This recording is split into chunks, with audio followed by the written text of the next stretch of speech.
اللي قدامك ده هو اينشتاين، واللي هتتصدم لما تعرف انه قال نفس الكلام اللي قاله سيدنا النبي من 1400 سنه. وده لما سالوا اينشتاين وقالوا له الحرب العالميه الثالثه تفتكر شكلها هيكون ايه؟ قال لهم انا ما اعرفش الحرب العالميه الثالثه هتكون شكلها ايه او الاسلحه اللي فيها، لكن متاكد ان الحرب العالميه الرابعه هتكون بالعصيان والحجاره. فانت متخيل كميه الدمار اللي هيحصل للحضاره بتاعتنا، اللي هيخلي الحرب العالميه الجايه اللي هتكون الثالثه تتسبب في انهيار ودمار كل اشكال الحضاره والتكنولوجيا، لدرجه ان الناس هترجع تستعمل العصيان والحجاره بعد كده. ده هو نفس الكلام اللي قاله الرسول عليه الصلاه والسلام، واللي ممكن يكون بيحصل دلوقتي واحنا مش حاسين. واحكي لك بعد شويه ازاي. اول حاجه ان سيدنا النبي كان مبلغنا في الاحاديث ان سيدنا عيسى لما هيقتل المسيح الدجال هيقتله بحربه، ما قالش ان هو هيقتله بسلاح معين تاني او سلاح حديث مثلا زي الرشاشات او المسدسات الموجوده دلوقتي. كمان لما ينتشر الخبر بتاع ظهور المسيح الدجال اتقال ان هم هيبعتوا 10 فرسان معاهم الخيول بتاعتهم عشان يستكشفوا. طب ليه ما قالوش ان هم هيتصلوا عليهم او هيتواصلوا معاهم عن طريق التليفونات الموجوده دلوقتي؟ ده معناه ان في وقت ظهور الدجال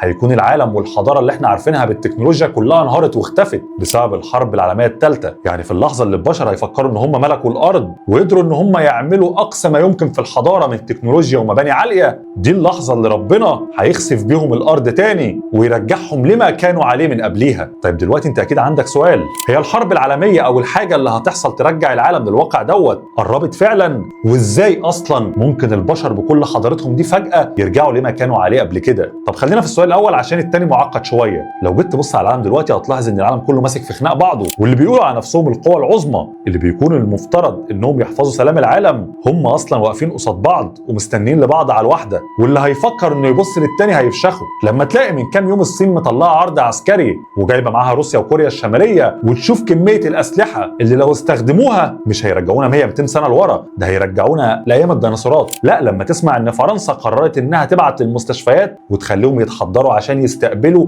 آلاف جرحى الحروب، وهو اصلا مفيش حرب، او على الاقل مفيش حرب دلوقتي. كمان لما تيجي تبص للمنطقه العربيه كلها بتلاحظ انها مولعه. فانا اقدر اكمل لك واعرفك في كام صراع تاني في العالم على وشك الانفجار، والحروب الصغيره ممكن فجاه تتشبك في بعضها وتتحول لحرب عالميه، وساعتها يحصل اللي احنا خايفين منه. اما بقى عن ازاي هتتدمر الحضاره بالشكل دوت ونرجع لايام الحصنه والعصيان والحجاره، ففي حاجه من الثلاثه ممكن تحصل. الاولانيه هي حرب نوويه متوقعه في الحرب اللي جايه ديت، واللي بدورها هتتسبب ممكن مثلا في شتاء نووي يحجب ضوء الشمس ويخلي المحاصيل ما تطلعش، بعدها تحصل مجاعه والانظمه كلها تنهار وملايين البشر يموتوا، واللي مش هيموت في الحرب هيموت من المجاعه او من الاشعاع اللي بيسبب امراض مرعبه. فده السيناريو الاول. السيناريو الثاني ان في وباء جديد هيضرب العالم زي كورونا، واديكوا شفتوا ايه اللي حصل. الاقتصاد العالمي تقريبا كان متدمر وحتى الان لسه بيتعافى. كلنا كنا خايفين وقاعدين في البيوت لو تفتكروا الفتره ديت. طب تخيل بقى لو حصل وضرب العالم فيروس جديد ولكنه كان اقوى واشد، هيحصل حجر صحي، الاقتصاد العالمي هينهار، وكل الدول اللي عندها منتجات هتحاول انها تقفل على نفسها وتخزن المنتجات والاكل والحاجات ديت لشعبها، وبالتالي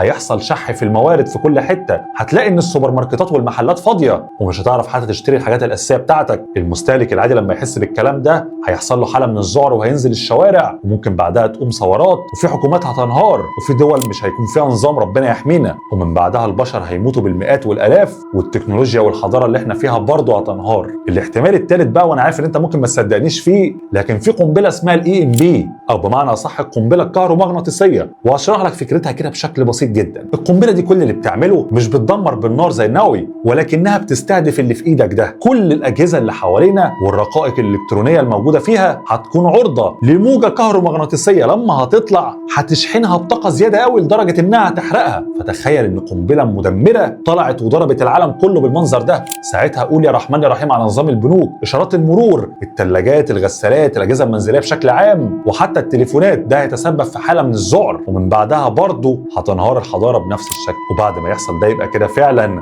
هنرجع للعصر اللي الرسول صلى الله عليه وسلم تنبأ بيه، وهتبقى دي من علامات اخر الزمان. فتفتكروا بقى الحرب اتبقى لها قد ايه، وازاي احنا هنتصرف، والاهم انه سيناريو من اللي انا ذكرتهم هو الاصح، ولا يمكن يكون في سيناريو رابع معرفوش. كان معاكم محمود زايد.